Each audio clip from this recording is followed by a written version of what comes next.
À Montréal pour notre chronique culture, Montréal où l'on retrouve notre envoyé spécial Nicolas Georges dans un instant. Et vous le savez, tout au long de ce week-end, on vous fait vivre les festivités qui entourent le 375e anniversaire de la ville. Une année de fête avec plus de 175 événements culturels au programme. Coup de projecteur ce soir sur le spectacle multimédia Montréal à vous d'eau qui rend hommage au fleuve Saint-Laurent et qui retrace l'histoire de la ville. Reportage signé Valérie Michaël-Abin. Montréal à vue d'eau est un spectacle multimédia qui rend hommage au fleuve Saint-Laurent. Les images projetées sur des fontaines d'eau pouvant atteindre 30 mètres de hauteur illustrent et racontent des bribes d'histoire de la métropole.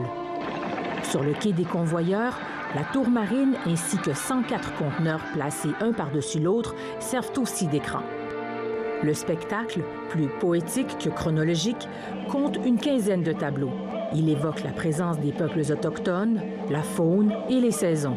Si la faiblesse de vos yeux vous fait craindre nos neiges... On découvre par moments des textes d'archives, comme cette lettre écrite en 1669 par l'explorateur François Dollier de Casson sur les aventures des pionniers en Nouvelle-France.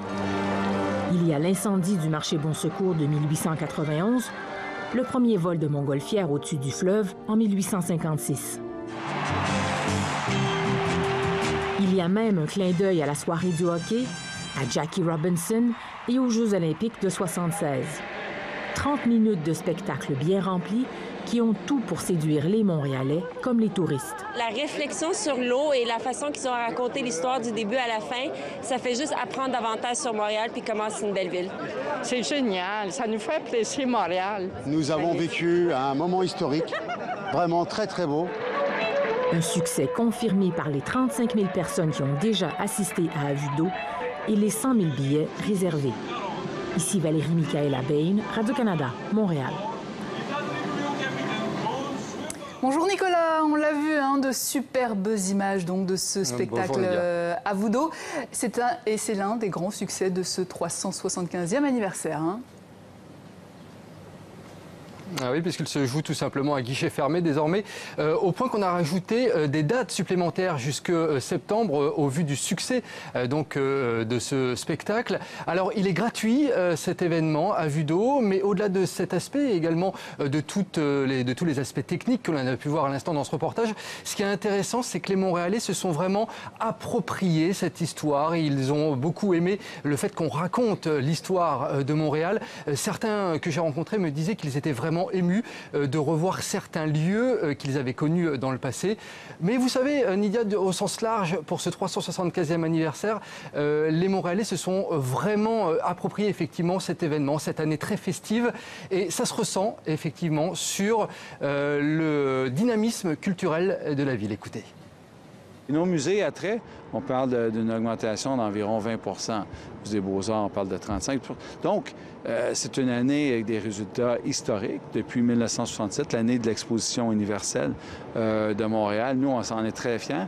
On arrive avec l'exposition bientôt de Léonard Cohen, qui va être, c'est vraiment le premier événement depuis sa mort, donc attendu avec beaucoup d'impatience. Pop Montréal, aussi un des festivals des plus intéressants. Festival des films du monde également à Montréal qui s'en vient. Les gens ont redécouvert une ville Montréal qui est créative, qui est lumineuse, qui est pleine, qui est remplie de couleurs et qui est amoureuse de sa ville davantage. Et puis Nicolas, du monde, il y en aura un à coup sûr ce samedi soir pour le grand concert gratuit Montréal Symphonique au pied du Mont-Royal.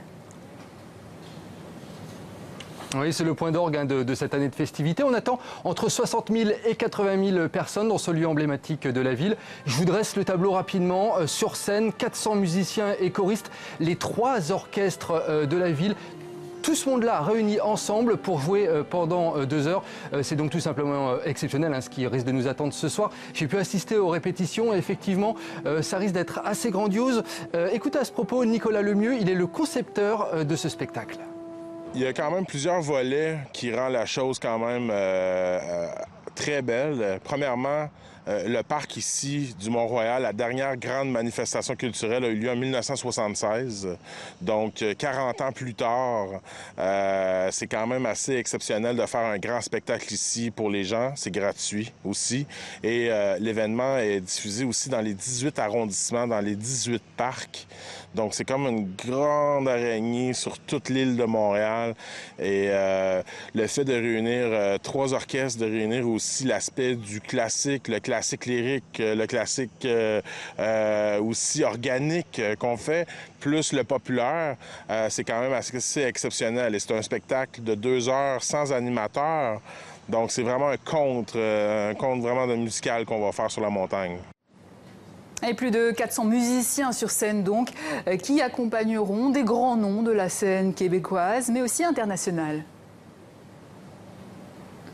Oui, on peut citer par exemple Wyclef Jean, le chanteur des Fugees, ou encore Rufus Wainwright, également Cœur de Pirate, Alex Baupin et Isabelle Boulay. Isabelle Boulay, qu'on a rencontrée, à qui on a demandé si elle avait la pression avant ce concert.